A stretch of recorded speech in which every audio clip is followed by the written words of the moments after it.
Terima kasih Anda masih bersama kami. Bagi Anda yang baru saja bergabung, kami hadirkan kembali 3 berita utama hari ini. Seorang siswi kelas 6 SD di Kiara Condong, Kota Bandung menghilang sejak 2 pekan lalu saat berangkat ke sekolah. Hujan ekstrim ribuan ekor ikan di kolam jaring apung Waduk Saguling, Bandung Barat mati. Kawanan pencuri bersenjata api menggasak 2 unit motor di Ujung Berung, Kota Bandung.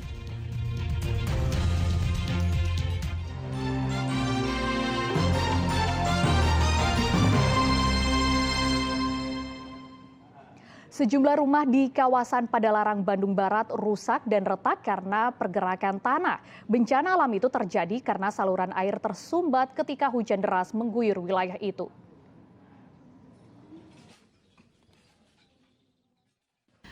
Rumah warga di Ngamprah, Kecamatan Padalarang, Bandung Barat rusak usai diguyur hujan lebat pada Selasa malam. Warga pun bergotong royong membersihkan dinding tembok yang jebol serta perabotan rumah yang masih bisa dipakai. Salah satu rumah yang kondisinya rusak berat adalah rumah Siti Aisyah. Tembok dapurnya jebol karena terkena longsoran tebing setinggi 10 meter. Hujan besar kemarin teh. Hujan besar terus lagi ngumpit, terus anak yang punya bayi di sini. Nah, kedengaran gitu suara. Pas keluar lihat ini sudah rusak. Pas keluar dari kamarnya sudah rusak, ini tuh sudah murtu seperti apa seperti gitu. Di sini tuh suara-suara gitu. Selain rumah Siti, sejumlah rumah lain juga terdampak karena derasnya hujan malam itu. Tanah yang bergerak telah meretakkan dinding tembok dan lantai rumah warga. Bahkan sejumlah penghuni rumah terpaksa mengungsi karena 80% rumah mereka sudah retak-retak. Tadi malam jam 10 malam terdengar suara gerakan. Pas dilihat ke dapur, ini apa sih? Retak. Semua diikuti dengan yang lain. Terus kejadian ini untuk pertama kali atau yang kedua kalinya? Yang kedua kalinya, cuman yang pertama nggak terlalu parah. Pas kemarin hujan besar, ini retak. Rumah yang berada di bibir tebing paling terancam karena tanah bergerak cukup parah setelah salah satu saluran air tersumbat. Warga pun diminta waspada dan segera mengungsi jika terjadi hujan untuk mengantisipasi bencana tanah bergerak susulan. Muhammad Abbas melaporkan dari Bandung Barat.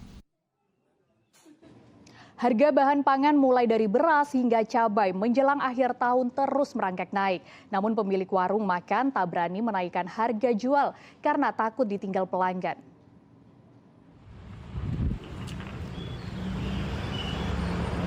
Menjelang pergantian tahun, harga bahan pangan terus merangkak naik, mulai dari sayuran, cabai, beras, daging, hingga telur. Namun konsumen yang biasa makan di warung nasi yang berada di Tasikmalaya ini tidak merasakan adanya pengurangan porsi atau kenaikan harga makanan yang mereka beli. Sebagai pelanggan, warga pun senang harga makanan matang yang mereka beli tidak ikut naik. Ini kan harga-harga sayuran udah mulai mahal, termasuk cabai juga mahal. Itu harganya naik nggak di sini kan? Kalau pembatasan sih nggak ada sih mas ya. Untuk harga juga masih sama. Masih sama ya? Masih sama. Jadi nggak terpengaruh seperti ini ya? Terpengaruh. Namun di balik kegembiraan warga yang menjadi konsumen warung nasi, ada kegundahan yang dialami pemilik usaha warung nasi. Dengan kondisi harga nyaris semua jenis bahan pangan termasuk cabai yang menjadi andalan warung yang menyajikan sambal goong ini naik, mereka terpaksa memilih tidak menaikkan harga jual makanan di warung dan menanggung penurunan keuntungan akibat kenaikan harga bahan pangan. Pengusaha warung nasi khawatir jika harga jual dinaikkan, pelanggan akan pindah ke warung lain yang bisa memberikan harga lebih murah. Saat ini mereka hanya pasrah berharap harga bahan pangan segera turun kembali ke harga normal. Yang ditakutkan mah cabai rawit. Cabai rawit ya? Ya. Sudah mulai merangkak naik lagi nih? Ya, kalau naik terus kayak gini ya mau gimana lagi dah. Itu kan udah ciri khas. Sama goang mah. Nggak dikurangin Kang porsinya? Enggak. Harganya nggak dinaikin. Masih normal? Masih normal aja. Oh. Artinya ke depannya turun lagi. oh gitu ya. Ini omsetnya menurun ya Kang ya? Ya, Nah, kan zaman sekarang lah, jualan kalau dinaikin suka gimana gitu. oh gitu. Takut kabur ya Kang ya? Iya. Saat ini di wilayah Tasikmalaya, telur ayam dijual Rp28.000 per kilogram. Cabai domba dijual Rp120.000 per kilogram, cabai merah besar Rp110.000 per kilogram, cabai keriting Rp100.000 per kilogram, bawang merah Rp35.000 per kilogram, dan beras kualitas medium masih berada di Rp14.000 per kilogramnya. Eko Setiabudi melaporkan dari Tasikmalaya. Cuaca ekstrim yang terjadi di Bandung Barat berdampak pada hasil panen ikan para petani kolam jaring apung di Waduk Saguling. Ribuan ikan mabok hingga mati karena salinitas air yang berubah. Sebelum semakin merugi, petani kolam jaring apung terpaksa menjual ribuan ikan mereka. Ribuan ikan ini dijual murah petani dengan harga Rp20.000 per 3 kilogram. Murahnya harga membuat warga pun tergiur untuk membeli. Meski ramai, bukan berarti para petani ini untung. Karena seharusnya harga normal ikan ini adalah Rp15.000 hingga Rp20.000 per kilogram. Ikan terpaksa mereka jual murah karena petani kolam jaring apung Waduk Saguling, Bandung Barat nyaris terancam gagal panen. Ribuan ikan yang mereka ternak dalam kondisi mabuk karena perubahan cuaca ekstrim dan curah hujan yang tinggi. Sehingga hal itu mempengaruhi kualitas air dan tingkat keasaman kolam atau pH yang jadi tidak stabil.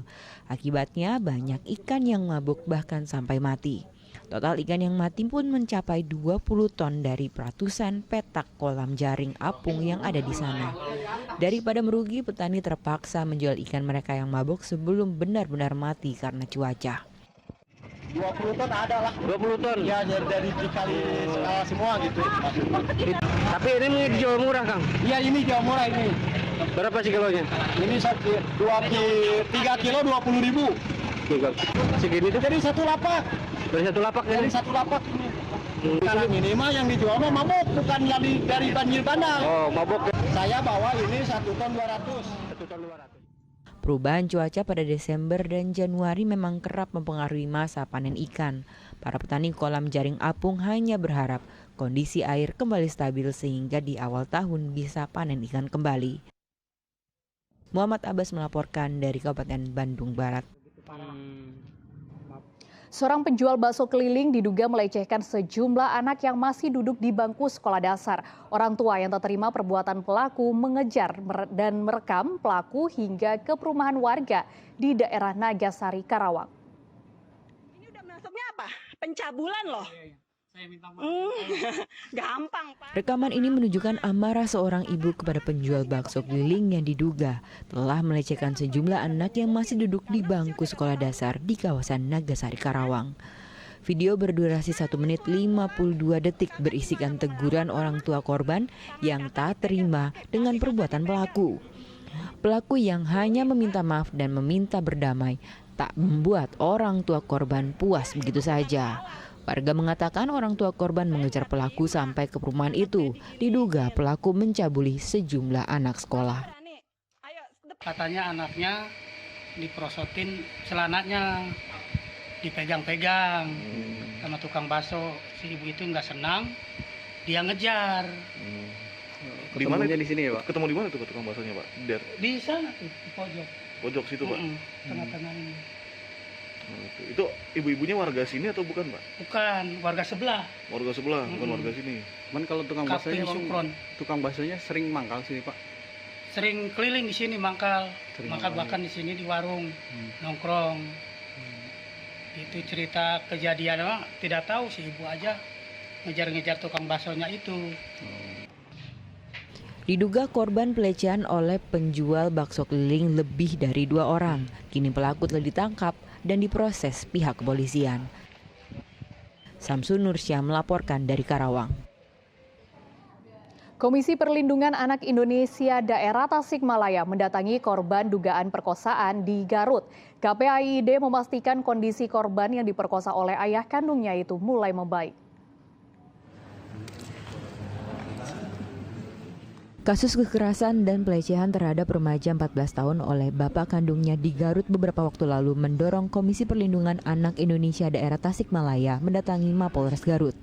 Dalam pertemuan ini, KPAID Tasikmalaya akan mendampingi korban kasus dugaan pemerkosaan. Nantinya korban akan dipulihkan trauma dan psikisnya hingga bisa bersekolah kembali. Meski pemulihan yang akan ditempuh memakan waktu, asal dilakukan dengan benar dan baik prosedurnya, maka akan dilalui dengan baik. Korban sendiri dalam kondisi kian membaik dari hari ke hari. KPAID dan kepolisian juga bekerja sama dalam kasus lainnya karena di lapangan kasus kekerasan dan pelecehan terhadap anak cukup tinggi terjadi di Garut. Dan proses pemulihan korban menjadi bagian penting yang harus diperhatikan selain menghukum pelaku. Dari petugas yang memang kita kirimkan hari ini dibanding beberapa hari yang lalu sudah mengalami ada peningkatan. Untuk sekolahnya gimana Pak? Katanya termasuk hari ini kita ketemu juga untuk berbicara masa depan dan yang lain-lainnya, karena untuk anak saya pikir hak pendidikan wajib tetap harus dipenuhi. Kasus ini juga saya pikir harus menjadi pembelajaran kita bersama yang tadi saya sampaikan, bahwa ini bukan hanya semata-mata kewajiban pemerintah, kewajiban polisi, kewajiban KPAI, ini kewajiban kita bersama-sama. Kalau laporan ini cukup banyak dan semua dalam penanganan. Dan ada fakta terbaru yang terbaik terkait korban? Ya tadi seperti yang disampaikan oleh KPAID, Pak Ato, bahwa semakin hari sudah semakin membaik keadaan korban. Penyidikan ini harus sesuai dengan prosedur. Dan kami juga sedang diskusi tadi dengan KPAID, kita akan membuat FGD di Garut tentang maraknya terjadinya kekerasan seksual terhadap anak. Dan ini akan kita motorin dan kita akan menggandeng semua stakeholder sesuai perintah Pak Kapolres, akan kita buat FGD dan membuat ini menjadi forum diskusi sehingga ini menjadi tanggung jawab bersama nantinya. Diketahui korban yang masih remaja diperkosa oleh ayah kandungnya hingga 31 kali dalam setahun terakhir. Perbuatan biadab itu dilakukan tersangka karena kecanduan menonton video pornografi yang akhirnya mengorbankan anaknya sendiri. Eko Setiabudi melaporkan dari Garut.